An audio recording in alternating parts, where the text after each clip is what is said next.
Yes. Dane, excuse me, I'm sorry. Before you get into that, could you just introduce yourself and tell us all who you are for the people who listen to the recording and don't know you? Yeah, a little bit of a bio here. I'm sorry. I'm with the website geoengineeringwatch.org. Michael Murphy and myself, there's a few of us that are part of that site. I have a background with Bechtel Power Corporation in renewable energy. Worked on one of the first commercial solar plants in the continental U.S. My home was on the world's largest renewable energy magazine. That's how I got onto this issue. I'd been told about it, but was frankly very skeptical. And when I moved to Northern California expecting clean air with a very large, completely off-grid home and started to lose on some days 50, 60, 70, even 80% of my solar uptake from these intermittent grid patterns, clearly something was wrong. Something was going on in the sky. Quickly came on the subject of geoengineering, and my life has been on hold ever since, over a decade. Prior to this, my area of study and research was climate change and the atmosphere, and that, of course, tailed right into this. And so this is the majority of what I've done for the last 10 years. Not a battle I wanted in any sense, but one I just simply felt if it was not stopped, nothing else would matter. I feel that more than ever today. And if on the temperature anomalies we see, I'm sure everybody's seen these wild swings in temperature, and it's very apparent now they are doing massive manipulation with the jet stream in conjunction with the aerosols. And my conclusion on that, and we can go into Q&A here in a minute because I like that best anyway, but I believe that the planet is in full-blown meltdown. I'm not an Al Gore fan. I'm not a carbon credit fan, but that does not change the reality on the ground. Geoengineering appears to be, from my research, the largest single causal factor. We've been not very kind to the planet. I don't think anybody can argue that one, but geoengineering is by far the largest wrench in the works that appears to have triggered climate feedback loops. One of those feedback loops is methane expulsion, which appears to be completely released or triggered at this point, and that in conjunction with the shredded ozone layer is certainly a result of geoengineering. We are in uncharted territory, and the methane expulsion is not a century-long event. It's not a decade-long event. It happens over the course of a few years, and all available data indicates it's happening now, and this is a global game-changing event. And the paradox is, again, geoengineering appears to be one of the largest single causal factors, the largest causal factor, because geoengineering alters wind patterns along with HAARP, which then alters ocean currents. Now we have ocean currents that used to turn south from the Atlantic before they went into the Arctic. Now they go straight into the Arctic. That's part of the reason the methane hydrates have thawed. Shredded ozone, another reason they've thawed. And so as the methane releases, many people might have heard that methane is 20 times more potent than CO2 as a greenhouse gas. But in fact, that's over a 100-year time horizon. Over a 10-year time horizon, it's over 100 times more potent. So the magnitude of this cannot be overstated. And the reservoir that's releasing in the East Siberian Shelf of the Arctic is massive. And it has the potential to extinguish life on Earth, that reservoir alone. So, again, the paradox is the more they spray, the more they apparently feel they have to spray in order to cover up the damage they've already done. It's painting us straight into a corner, but it's all they know how to do. It's all they're geared to do. It's what their money-making bonanza is. So anyway, I feel at this point, and I'll go into Q&A here in a second, that we are really at the apex here, and the temperatures are changing radically. There's temperatures in some places in the Arctic right in the last 30, 45 days that have been 50 degrees above normal. And there's huge swings. There's other areas that have been below normal, like Alaska. But it just depends on where they're ice nucleating, which, if anybody doesn't know what that is, it appears that almost every precipitation event now is being ice nucleated. That's chemical nucleation. It's a chemical process by which snow can be created. According to the patents we have, of up to 50 degrees, we see the same thing happening on the ground.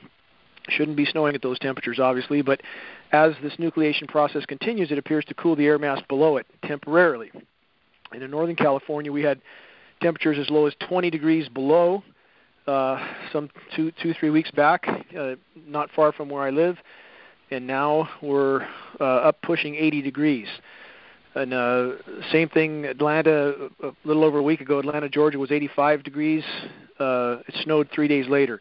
People should really question this, obviously. And the nucleation process appears to be their last card. We don't know what's in these chemicals. We're seeing very anomalous snow that stays frozen, and ponds that are packed with this stuff that stay frozen long after freezing temperatures are gone. The chemical nucleation process appears to continue on, actually gassing some of the water out of those ponds. They're doing over Siberia right now, is completely buried in snow. The radar, we can see them ice nucleating. You can see what was a rain cell that flashes out the snow as it's got this material dumped on it. So anyway, I'll go to Q&A, but I believe right now that what they have triggered is so cataclysmic, and paleo data backs this up, paleoclimatic data, that they now are in total desperation trying to cover up what they've helped to cause, and now the stakes are as high as they could be. And even to put this in perspective, the Arctic Methane Emergency Group, AMEG is the acronym, a lot of geoscientists there, Ken Caldera is one, if anybody's familiar with his name, but their latest proposals to stop this methane are to use the ionosphere heaters, which are the HAARP facilities around the globe, and try to use opposing frequencies to nuke the atmosphere in a desperate and completely destructive attempt to degrade the methane before it completely saturates the atmosphere. So this is total desperation mode, and I think that we're all in for quite a ride from here. But my belief from all my research is that if they don't stop geoengineering, if they don't allow the planet to respond, if they don't allow the hydrological cycle to resume, quit poisoning the boreal forests, quit shredding the ozone layer, if they don't allow the planet to respond on its own, I believe our future looks bleak indeed. Dane, it was just a couple months ago I first heard about the methane issue. I'd never heard that before. And could you explain how that works to people who've never heard about that? I think a lot of people have not even heard about that before. Methane, I mean, how is the spraying actually facilitating the methane release in a positive feedback cycle? Again, I can't, in good conscience, hang it completely around the neck of geoengineering. I mean, we certainly have done great harm to our planet. But that being said, it does appear that geoengineering is the single greatest causal factor. Again, there are certain issues that are crystal clear scientifically. The geoengineering particulates shred ozone. Period. There is absolutely no debate scientifically about that fact. We have massive northern and southern hemisphere ozone holes. Really, all available data points toward geoengineering being the cause, not CFCs, not chlorofluorocarbons, but geoengineering, as they've been at this for about 6 decades, and that's about the time the ozone holes, southern hemisphere started to develop, northern hemisphere shortly after. And so you have more of the sun's thermal energy penetrating the atmosphere now.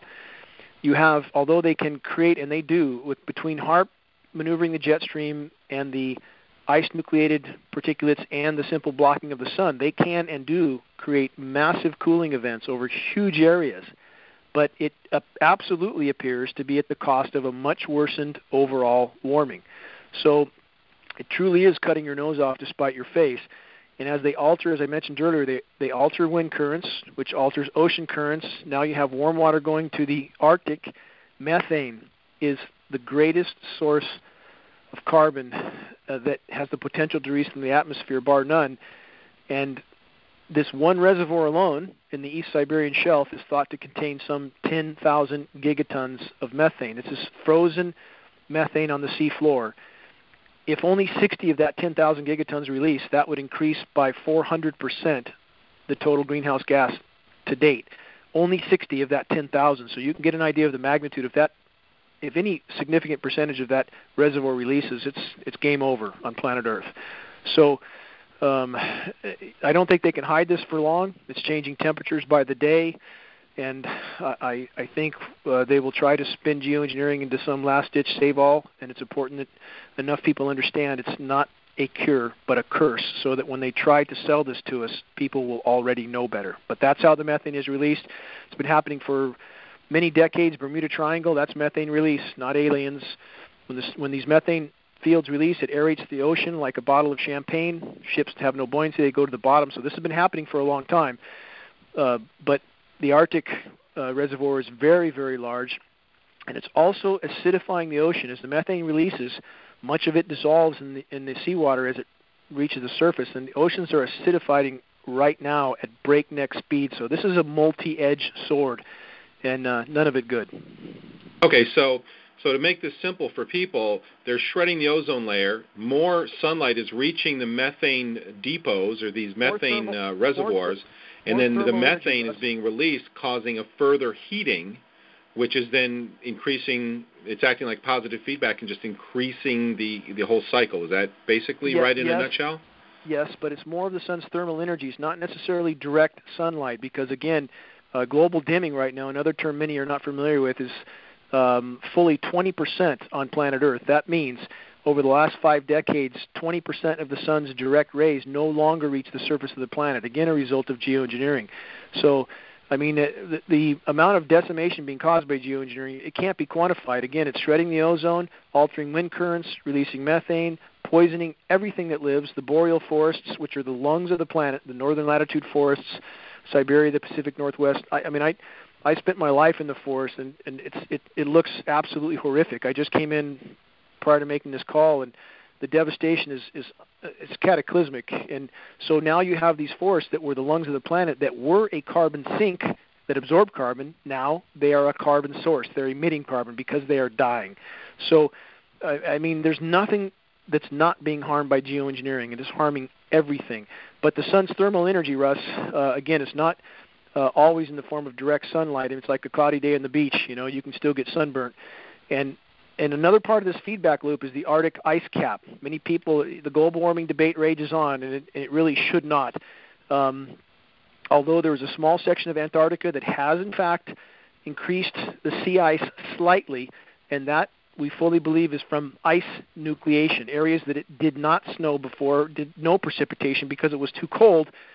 The air didn't contain enough moisture to precipitate. Now it does have enough moisture. It is precipitating, and there's sea ice forming, but that doesn't mean it's getting colder. It's not getting colder. And in the case of the Arctic ice cap, it almost completely imploded this year. Media is not covering this. During most of the melt season, the Arctic ice cap was losing 100,000 square kilometers of surface area a day. Near the end of the ice season, the melt season, it was 130,000 square kilometers a day. It's not expected to last more than 2 or 3 more years. No ice. Again, back to the methane. Instead of the surface of the ice reflecting 90% of the sun's thermal energy, now the sea absorbs 90+% of that thermal energy. So add that increased absorption of sunlight from the open seawater, add the ocean currents that are now delivering warm water, add the increased thermal energy from the sun, from the shredded ozone. Bad mix, bad combination. Methane releases, causes heating, more ice melt, more absorption, positive feedback loop. Very, very clear, easy to understand. All right, let me ask you some hard questions real quick, because I know everybody is asking themselves this, and they respect what you think, and they'd like to know what you think. I think. How long until this process affects every soul on Earth? How long till it's an actual, something that nobody, even the people who are trying to deny most and go on with their lives, have to deal with? Based on the data I see, I don't believe they'll be able to hide this past the end of this year, perhaps not even that long. And I believe that the ramifications from this event are unfolding so rapidly that I feel it's certainly a strong probability that some event might be laid on us to just distract from everything unfolding. You know, maybe they'll start World War III, maybe a false flag event or something. This is purely speculation. I have no knowledge of that, obviously, but based on the ramifications of the imploding environment, and again, to put this in a little more perspective, Russ, the species extinction rate today is somewhere between 100,000% of normal background extinction and 1,000,000% of normal background extinction. That's between 1,000 and 10,000 times normal background. We're losing as much as 200 species a day. We are in the 6th great mass extinction on planet Earth right now, today, and you can't hide that for long. You have fish stocks imploding. 93% of global pelagic fish stocks are now depleted. 93%. Now the bottom of the food chain, mackerel, herring, those are just starting to implode now completely. The previous methane mass expulsion, okay, we have paleo data to go on here. From 55 million years ago, the PETM event, Paleocene-Eocene thermal maximum, was a methane mass expulsion event. And it's felt that there was about, it depends on what model, what study you look at, but as much as 70% terrestrial extinction and perhaps over 90% ocean extinction. So, this is no joke, and it's going to change. But again, if they stopped geoengineering, that is our best chance. That they can only hurt the Earth's climate systems that are trying to compensate for what's happening. But when they seed the atmosphere, they stop cyclonic rotation, they stop ozone regeneration, they thwart the hydrological cycle, they poison what rain that does fall. It's doing nothing but harm. Geoengineering needs to stop. You said a word about the docks. Pelagic, is that what you said? Pelagic fish populations. Those are the greatest food stock fish. The tuna, the mackerel. Those are pelagic fish.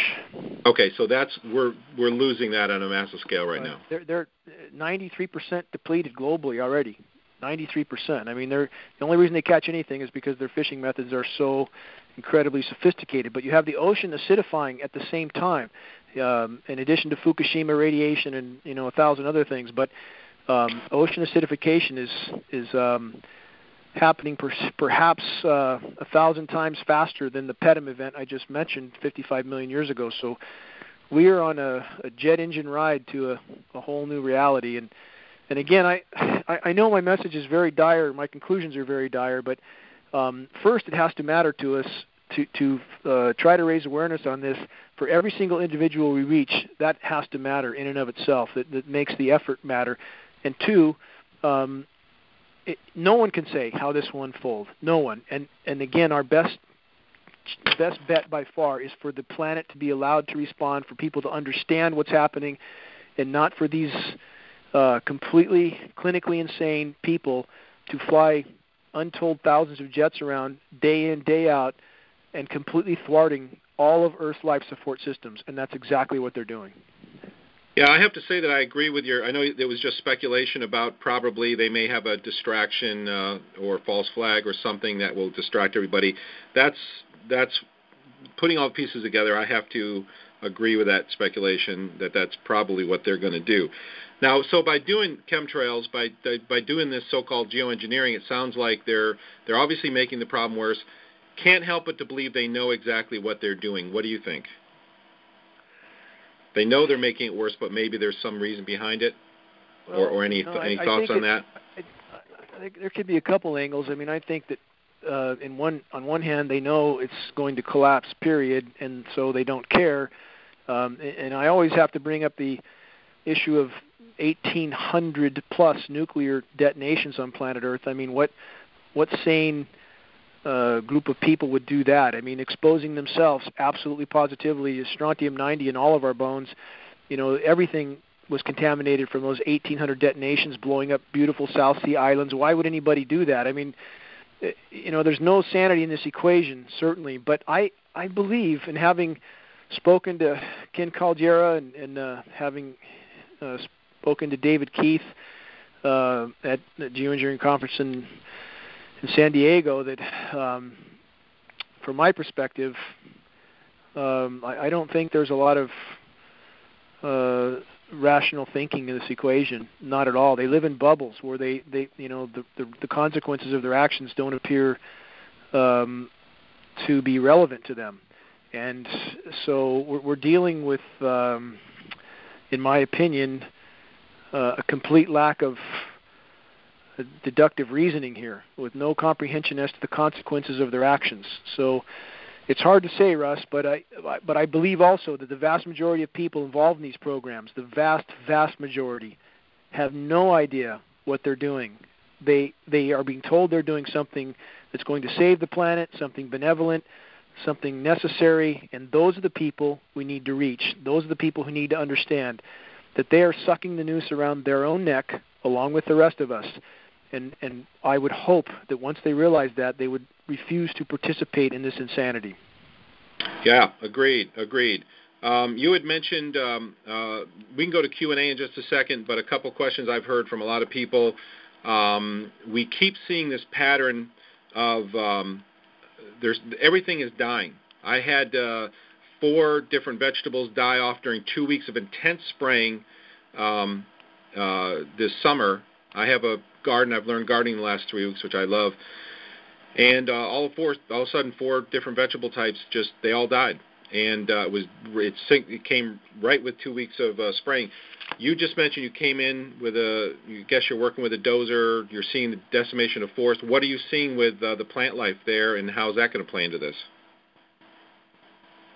Again, the geoengineering is the elephant in the room. It's the main cause of decimation in many, if not most, forested areas right now. Back to the species extinction, as much as 200 species a day going extinct. This is the important factor of this. It is thought that 70 to 80% of those extinctions, plant and animal, are fungally related. So when you poison the soils, when you saturate them with bioavailable, toxic, deadly heavy metals, you kill the soil microbes. You kill the life of the soil.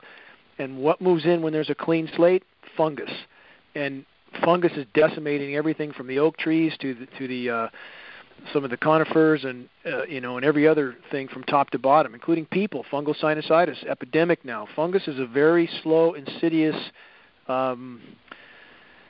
problem, and it's absolutely connected. The decimation of the forest, certainly we're seeing die off. We're seeing trees that are weak. When trees and many other organisms when their roots sense bioavailable aluminum, there's studies on this in particular, so I'll use aluminum as an example, but they shut down to protect their DNA from damage. So they don't uptake nutrients, so they die a very slow, protracted death. And in the case of the forests in the Pacific Northwest, everybody says, oh, it's just the beetles. The beetles are only a symptom of a weak tree, a tree that has been poisoned. So, all roads lead back to geoengineering. Again, if they had not been doing this for 60 years, I believe we would be in exponentially better shape. Now, it doesn't mean that we haven't damaged the planet. Again, any notion that that has not occurred is just not looking at reality. But geoengineering, I believe, the biggest single causal factor, and if they had never started this, I believe we would be in a much better position. But as it sits right now, we are in free fall to an unknown reality. Okay, and you mentioned the biologically available aluminum. Now, soils naturally have a lot of bauxite, which they get aluminum from through manufacturing process. But that's completely different because that doesn't affect the plants the same way newly introduced free biologically available aluminum does. Is that correct? That's completely correct, because this comes up so many times from these geoengineering disinformation sites and people, and that aluminum is 8% of the Earth's crust, and it is. But aluminum does not exist in the environment in free form, period. Always bonded to other elements, not bioavailable. It certainly doesn't blow around in the wind as they have tried to claim. When I first dove into my research here, I talked to a hydrogeologist, one of the first people I talked to, and he was aghast at the aluminum reading I had in my rain, and said, you shouldn't have anything, even 1 part per billion in your rain unless you live next to an Alcoa factory. Those are his words exactly. My first test in the rain was 7 parts per billion of aluminum, already very high considering where I live. Subsequent tests over the next 6 years rose as much as almost 50,000% from that already high reading to 3,450 parts per billion in a single rain event. I mean, this is highly toxic rain. Snow, where this aluminum accumulated off the side of Mount Shasta, has been measured as high as 61,000 parts per billion. And nobody's talking, and people know, Russ. I mean, I've talked to NOAA scientists 6 months ago off the record. They absolutely know. I just had another meeting with environmental waste in Northern California. They have, tests from the Sacramento River that are spiking in aluminum, but they're afraid to say anything. And it's like, everybody's worried about their 8-to-5 job while we're all sinking at breakneck speed into total extinction, literally. So I hope if we can reach critical mass, and academia knows. I mean, I don't think there's a meteorologist out there that doesn't know this is going on, or a biologist that's involved with any type of forestry issue. And if we could just break the dam, I think it would break from 100 different directions. Okay, can you hear me now? Yep, gotcha. Sorry about that. Go ahead. Who do we contact? It seems almost impossible, You can't get the legislators or senators to do anything. You can't, what should be our next step once we're aware and, wanting to fight it? Extremely important question. And I would say this, legislatively we will never get anywhere. The system's bought, sold, paid for. They've been setting it up for this for many decades. I think they truly believe they could carry this on indefinitely. That could not be further from the truth. So the entire system is rigged not to show these particulates. So we need to reach the people and not waste our time with agencies. And everybody can do that from their own home computer. Find groups that would care if they only had a clue. Farm groups, environmental groups, ADD, Alzheimer's, autism. Some of the big fishing organizations are wondering why their streams are all dying. The list is almost endless of people that would care if they had a clue. Get credible data. Send them a credible email with a couple good articles. I call these flaming arrows. We all need to be shooting these flaming arrows from our home computer. Journalists that focus on environmental issues to, but something very thought out, credible article. Cite for more data. Geoengineeringwatch.org. Our site is one site. Even get an address and put an article or two in there. That doesn't cost much to do. And we all, since there's so few of us, the best thing we can do is to try to start these spot fires with people who are absolutely personally being horrifically affected and would care if they really got it, if they really accepted this was going on. And to add to that, I would say they will no longer have the option of denying this, because I don't think this lump will fit under the rug much longer. So even if it doesn't start an immediate fire, it'll smolder there, and when they start to see everything imploding around them, I believe those seeds will find fertile ground. So we can all, if there's an organized campaign to locate groups, organizations, and individuals that would care, journalists, if they knew, and send out data. Just keep sending it out, and mail films, make copies of Murphy film at 25 cents a copy for a DVD or 50. Just continue to shoot out those flaming arrows. With the few of us there are, that's the most effective thing we can do.